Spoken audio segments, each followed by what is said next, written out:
Power পাই আছে কিন্তু ঘৰৰ ভিতৰত লাইট পোৱা নাই। তেনেকুৱা থাকিলে আমি প্ৰথমতে মিটাৰটো কানেক্ট হৈ আছে নাই সেইটো চাব লাগিব। চাবৰ কাৰণে আমি এই বটনটো প্ৰেছ কৰিব লাগিব। এনেকৈ বটনটো এবাৰ দুবাৰ প্ৰেছ কৰাৰ পিছত ডিছপ্লেখনৰ এনেকৈ আহিব। ডিছপ্লেখনৰ এইটো লেফ্ট চাইডে ওপৰত এই চিম্বলটো ওলাই আছে, চিম্বল এটা ওলাই আছে। চিম্বলটো এনেকুৱা ধৰণৰ চিম্বল ওলালে আমি বুজিব লাগিব যে এইটো APDCLৰ ফালৰ পৰা ডিছকানেক্ট কৰি থোৱা আছে। জেনেৰেলি ৰিচাৰ্জ নাথাকিলে বা নিগেটিভ বেলেঞ্চত গ'লে বা অন্য কাৰণত ডিছকানেক্ট কৰে। গতিকে প্ৰথমতে আমি এনেকুৱা থাকিলে কি বুলি কয় বেলেঞ্চটো চেক কৰিব লাগিব কিমান আছে।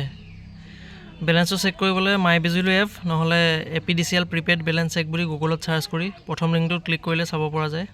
বেলেঞ্চটো চেক কৰাৰ পিছত যদি বেলেঞ্চটো নিগেটিভ হয়, ধৰ এক্সাম্পল হিচাপে -320 320 টকা নিগেটিভ হৈ আছে, তেতিয়াহ'লে 400 মানৰ ৰিচাৰ্জ কৰি দিলে বেলেঞ্চটো পজিটিভ হৈ যায়।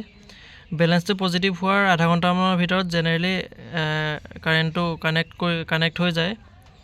আৰু যদি আধা ঘণ্টামানৰ ভিতৰত লাইনটো কানেক্ট নহয়, পাৱাৰ নাপায়, তেতিয়া APDCL হেল্পলাইন নাম্বাৰ 1912ত কল কৰি ৰিচাৰ্জ কৰা হ'ল, পাৱাৰ পোৱা নাই এনেধৰণে জনালে তেখেতসকলে কানেক্ট কৰি দিয়ে।